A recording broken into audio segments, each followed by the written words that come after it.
Guys, നമ്മൾ മുമ്പൊരു video ചെയ്തപ്പോൾ പറഞ്ഞിട്ടുള്ളൊരു കാര്യമാണ് സൂര്യകുമാർ യാദവ് എന്ന് പറയുന്ന ഇന്ത്യൻ T20 ടീമിൻ്റെ ക്യാപ്റ്റനെ പറ്റിയിട്ട്. അപ്പോൾ അദ്ദേഹം സഞ്ജു സാംസനെ പറ്റിയിട്ടൊക്കെ ഒരു പരാമർശം നടത്തിയിരുന്നു. സഞ്ജു സാംസൺ ഇനഫായിട്ടുള്ള ഓപ്പർച്യൂണിറ്റീസൊക്കെ കിട്ടിയിട്ടുണ്ട്, കൊടുത്തിട്ടുണ്ട് എന്നുള്ളത്. ഇപ്പോൾ അദ്ദേഹം ബെഞ്ചിലാകുന്ന സാഹചര്യത്തിലാണ് അങ്ങനത്തെ ഒരു കാര്യം അദ്ദേഹം പറയുന്നത്. അപ്പോൾ നമുക്ക് സൂര്യകുമാർ യാദവിൻ്റെ കണക്കുകൾ പരിശോധിക്കാം. അതിന് മുമ്പ് നമുക്ക് സഞ്ജു സാംസൻ്റെ കണക്കുകളൊന്ന് പരിശോധിക്കാം. അദ്ദേഹം അവസാനത്തെ 20 മത്സരങ്ങളിൽ നിന്നും 609 റൺസാണ് നേടിയിട്ടുള്ളത്.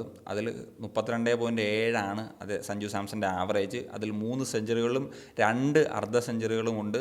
അതുപോലെ സ്ട്രൈക്ക് റേറ്റ് 157+ ആണ് എന്നുള്ളതാണ് ഏറ്റവും പ്രധാനപ്പെട്ട കാര്യം. ഇതിൽ 2024 അദ്ദേഹം റെഗുലറായിട്ട് ഓപ്പണറായിട്ട് കളിച്ചുകൊണ്ടിരിക്കുമ്പോൾ 10 മത്സരങ്ങളിൽ 424 റൺസ്, 47.1 ആവറേജ്, 3 സെഞ്ചുറികൾ ആ സമയത്താണ് വരുന്നത്. അതുപോലെ തന്നെ ഒരു അർദ്ധശതകവും പിറക്കുന്ന ആ സമയത്താണ്. 188 ആ സമയത്ത് ഒരു സ്ട്രൈക്ക് റേറ്റ്. അവിടെ നിന്നാണ് പിന്നെ ഈ ഒരു വർഷത്തിലേക്ക് വരുമ്പോഴത്തേക്കും അദ്ദേഹത്തിൻ്റെ റോൾ 5-ആമനായിട്ടും 6-ആമനായിട്ടും അങ്ങനെയൊക്കെയുള്ള റോളിൽ 8-ആമനായിട്ട് പോലും കളിക്കാൻ പറ്റാത്ത അങ്ങനത്തെ ഒരു ലെവലിലേക്കൊക്കെ പോകുന്നത്.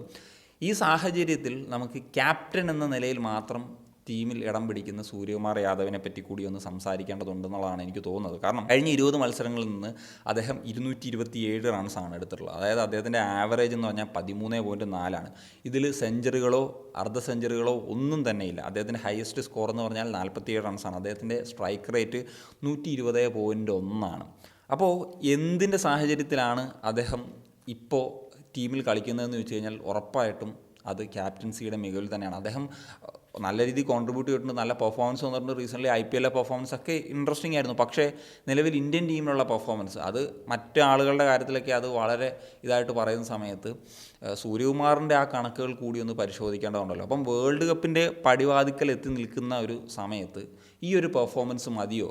നമുക്ക് ആസ് എ ക്യാപ്റ്റൻ എന്ന നിലയിൽ ഓക്കെ, പക്ഷേ ആസ് എ പ്ലെയർ എന്ന നിലയിൽ നമുക്ക് വേറെ പ്ലെയേഴ്സ് പുറത്ത് നിൽക്കുന്നൊരു സാഹചര്യത്തിൽ അത് മതിയോ എന്ന് പറയുന്നൊരു ചോദ്യമാണ് അവിടെ നിൽക്കുന്നത്.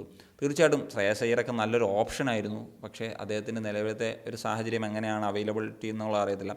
നിലവിലത്തെ ഒരു സാഹചര്യത്തിൽ നോക്കിക്കഴിഞ്ഞാൽ ഹർദിക് പാണ്ഡ്യയെ ഇമ്മീഡിയറ്റ് ആയിട്ടൊരു ക്യാപ്റ്റനൊക്കെ ആക്കി മുന്നോട്ട് പോകുന്നതായിരിക്കും കുറച്ചും കൂടി ഒരു ബെറ്റർ ആയിട്ടുള്ളൊരു ഓപ്ഷൻ. കാരണം ഇപ്പോൾ ഒരു ക്യാപ്റ്റൻ എന്ന നിലയിൽ അവിടെ ഒരു സ്ലോട്ട് പോവുകയാണ്. അദ്ദേഹം നിരന്തരം ഇപ്പം സൗത്ത് ആഫ്രിക്ക സീരീസിലാണെങ്കിൽ കൂടി 2 മാച്ചും നിരാശപ്പെടുന്ന പെർഫോമൻസാണ് നടത്തിക്കൊണ്ടിരിക്കുന്നത്. അതിൻ്റെ പേരിൽ ബലിയാടാകേണ്ടി വരുന്നത് നല്ല ഫോമിൽ കളിക്കുന്ന താരങ്ങളാണ് എന്നുള്ളത് കൂടിയാണ്. So that's it case. അപ്പോൾ നിങ്ങളുടെ ഒപ്പീനിയൻസ് തീർച്ചയായിട്ടും ഒന്ന് കമൻറ്റ് ബോക്സിൽ എഴുതണം. ഗില്ലിൻ്റെ എല്ലാവരും വിമർശിക്കുന്നൊരു സമയത്ത് അതിൻ്റെ ഇടയിൽ കൂടി ഒരു ക്യാപ്റ്റൻസി ഒരു സംഭവം വെച്ചിട്ട് രക്ഷപ്പെട്ടു പോവുകയാണോ സൂര്യകുമാർ യാദവ് എന്ന് പറയുന്നൊരു കാര്യം കൂടി ഇവിടെ ഉണ്ട്. അപ്പം കമൻറ്റായിട്ട് എഴുതാൻ ഒരു കൺഫ്യൂഷൻ സനി ഓഫ്.